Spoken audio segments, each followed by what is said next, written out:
میں اسے اپنا مصاحب خاص بناؤں گا۔ پھر جب ان سے گفتگو کی تو کہا کہ آج سے تم ہمارے ہاں صاحب منزلت ہو اور صاحب اعتبار ہو۔ یوسف نے کہا مجھے زرعی پیداوار پر مقرر کر دیجئے، کیونکہ میں حفاظت بھی کر سکتا ہوں اور اس کام سے واقف بھی ہوں۔ اس طرح ہم نے یوسف کو ملک مصر میں جگہ دی اور وہ اس ملک میں جہاں چاہتے تھے رہتے تھے۔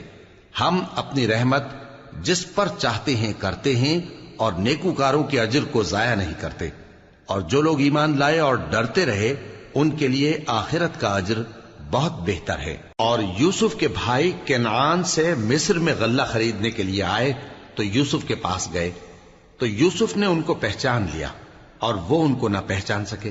اور جب یوسف نے ان کے لیے ان کا سامان تیار کر دیا تو کہا کہ پھر آنا تو جو باپ کی طرف سے تمہارا ایک اور بھائی ہے اسے بھی میرے پاس لیتے آنا۔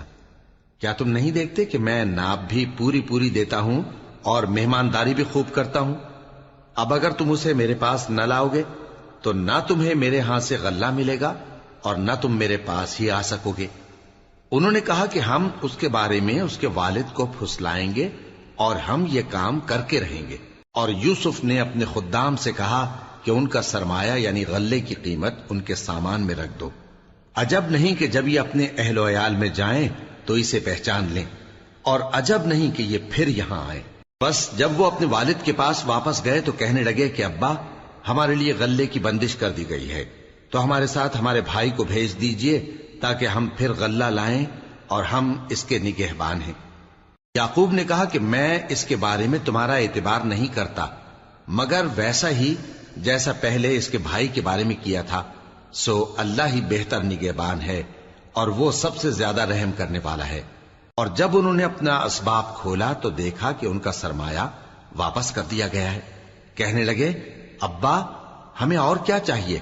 دیکھیے یہ ہماری پونجی بھی ہمیں واپس کر دی گئی ہے، اور ہم اپنے اہل و عیال کے لیے پھر غلہ لائیں گے اور اپنے بھائی کی نگہبانی کریں گے، اور ایک بار شتر زیادہ لائیں گے کہ یہ غلہ جو ہم لائے ہیں تھوڑا ہے۔ یعقوب نے کہا کہ جب تک تم اللہ کا عہد نہ دو کہ اس کو میرے پاس صحیح و سالم لے آؤ گے، میں اسے ہرگز تمہارے ساتھ نہیں بھیجنے کا، مگر یہ کہ تم گھیر لیے جاؤ یعنی بے بس ہو جاؤ تو مجبوری ہے۔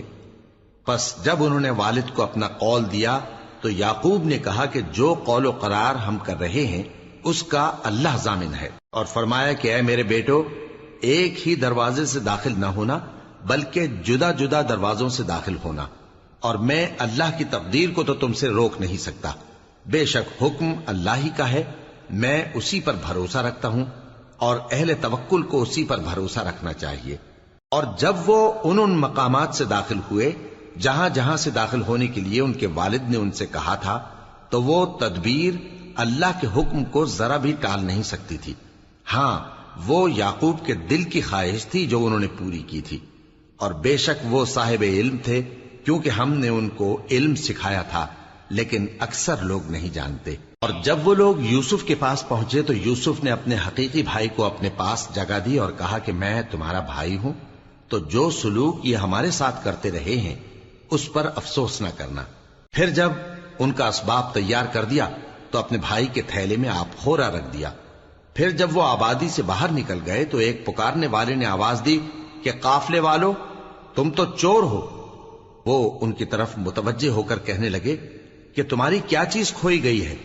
وہ بولے کہ بادشاہ کا کٹورا کھویا گیا ہے، اور جو شخص اس کو لے کے آئے اس کے لیے ایک بار شتر انعام، اور میں اس کا ضامن ہوں۔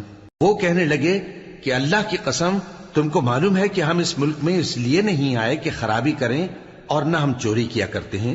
وہ بولے کہ اگر تم جھوٹے نکلے یعنی چوری ثابت ہوئی تو اس کی سزا کیا؟ انہوں نے کہا کہ اس کی سزا یہ کہ جس کے تھیلے میں وہ دستیاب ہو وہی اس کا بدل قرار دیا جائے، ہم ظالموں کو یہی سزا دیا کرتی ہیں۔ پھر یوسف نے اپنے بھائی کے تھیلے سے پہلے ان کے تھیلوں کو دیکھنا شروع کیا، پھر اپنے بھائی کے تھیلے میں سے اس کو نکال لیا۔ اس طرح ہم نے یوسف کے لیے تدبیر کی، ورنہ بادشاہ کے قانون کے مطابق وہ اپنے بھائی کو لے نہیں سکتے تھے، مگر یہ کہ اللہ چاہے، ہم جس کے چاہتے ہیں درجے بلند کرتے ہیں، اور ہر علم والے سے بڑھ کر ایک بڑا علم والا ہے۔ برادران یوسف نے کہا کہ اگر اس نے چوری کی ہو تو کچھ عجب نہیں کہ اس کے ایک بھائی نے بھی پہلے چوری کی تھی مگر یوسف نے اس بات کو اپنے دل میں مخفی رکھا اور ان پر ظاہر نہ ہونے دیا، یعنی زیر لب کہا کہ تم بڑے برے ہو اور جو تم بیان کرتے ہو اللہ اسے خوب جانتا ہے۔